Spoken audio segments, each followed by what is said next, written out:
श्री गणेशाय नमः। श्री सरस्वती माता नमो नमः। वक्रतुंड महाकाय कोटिसूर्यसमप्रभा निर्विघ्न कुरु मे देव सर्वकार्येषु सर्वदा। गुरुर्ब्रह्मा गुरुर्विष्णु गुरुदेवो महेश्वराय।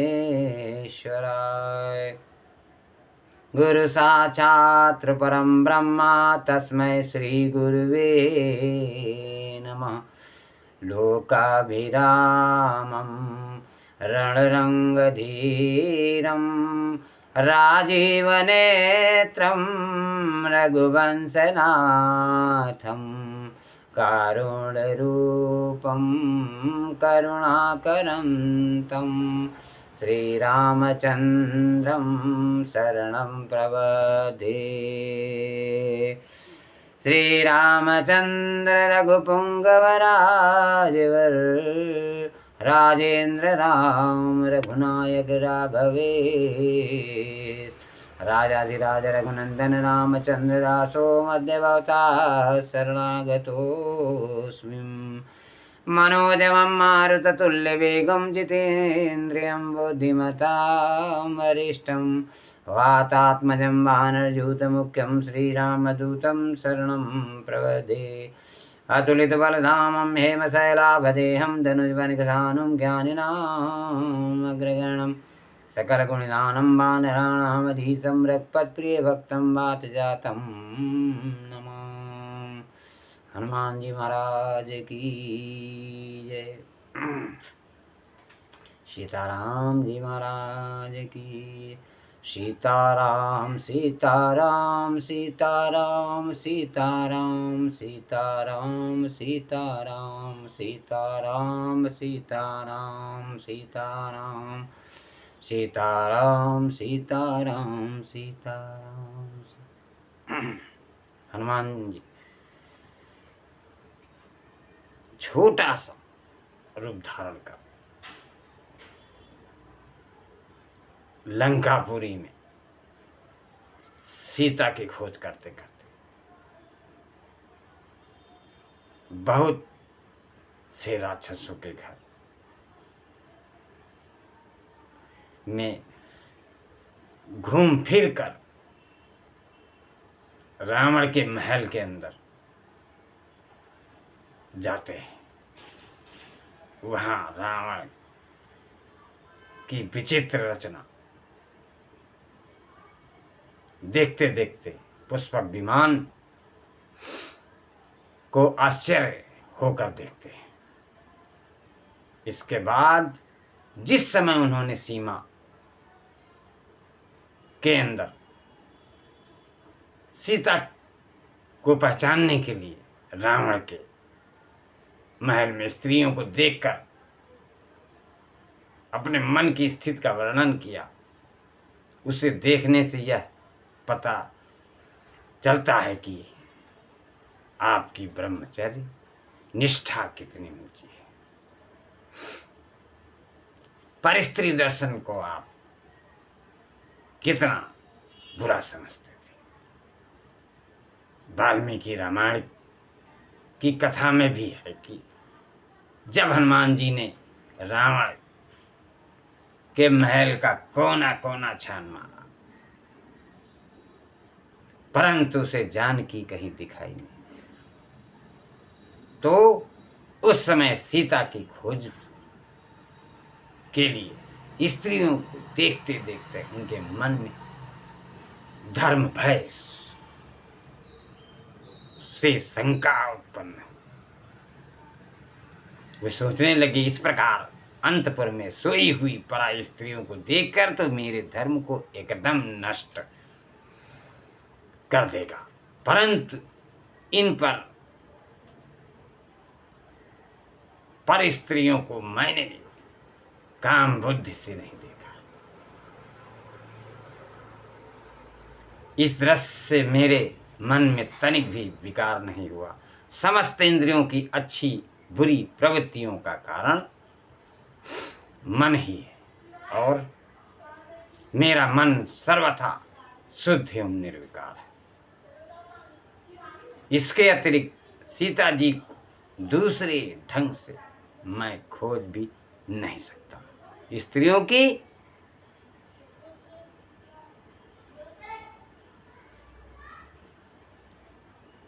ही गुट में ढूंढते समय उन्हें स्त्रियों के ही बीच में ढूंढना पड़ता है। साधकों को इससे विशेष शिक्षा ग्रहण करनी चाहिए और विकट परिस्थितियों में भी अपने मन में किसी प्रकार का भी विकार नहीं आने देना चाहिए। रामचरितमानस में भी लिखा है कि सीता जी को खोजने के लिए लंका में घूमते घूमते हनुमान जी की दृष्टि एक सुंदर भवन पर पड़ती है, जिस पर भगवान श्री राम के आयुध अंकित किए हुए, तुलसी के पौधे उसकी शोभा बढ़ा रहे। यह देखकर हनुमान जी सोचने लगे कि यहाँ तो राक्षसों का ही निवास है, यहाँ सज्जन पुरुष क्यों निवास करने लगे। उसी समय विभीषण जाग उठते हैं और बार बार श्री राम राम का उच्चारण करते हैं। यह देखकर हनुमान जी ने सोचा कि निस्संदेह यह कोई भगवान भक्त है, इससे अवश्य पहचान करनी चाहिए, क्योंकि साधु पुरुष से कभी कार्य की हानि नहीं होती। विप्ररूप धरि बचन सुनाए, सुनत विभीषण उठी तह आए। करि प्रणाम पूछी कुशलाई, विप्र कहूँ नित कजा कथा बुझाई। कि तुम हरिदासन मह कोई, मोरे हृदय प्रीतयति होई। कि तुम राम दीन अनुरागी, आयहूँ ही करन बड़ भागी। तब हनुमंत कही सब राम कथा निज नाम, सुनत पुलकतन मगन पुनि सुमिर गुणग्राम। भगवान के भक्तों में परस्पर स्वाभाविक प्रेम कैसा होना चाहिए, इसका वर्णन रामचरितमानस में मिलता है। विभीषण जी कहते हैं, तात कहूँ मोहि जानिय नाता, करि हैं कृपावान कुलनाथा। तामस तनु कछु साधन नाही, प्रीति न पद सरोज मन माही। अब भरोस हनुमंता, बिनु हरि कृपा मिलई नहीं संता। तब हनुमान जी कहते हैं, सुनो विभीषण प्रभु के रीति, करई सदा सेवक पर प्रीति। कहूँ कवन मैं परम कुलीना, कपि चंचल सबहि विधीना। असमय अधम सखाम सुनो मोह पर रघुवीर, कीनी कृपा सुमिर गुण भरे बिलोचन नीर। हनुमान जी विभीषण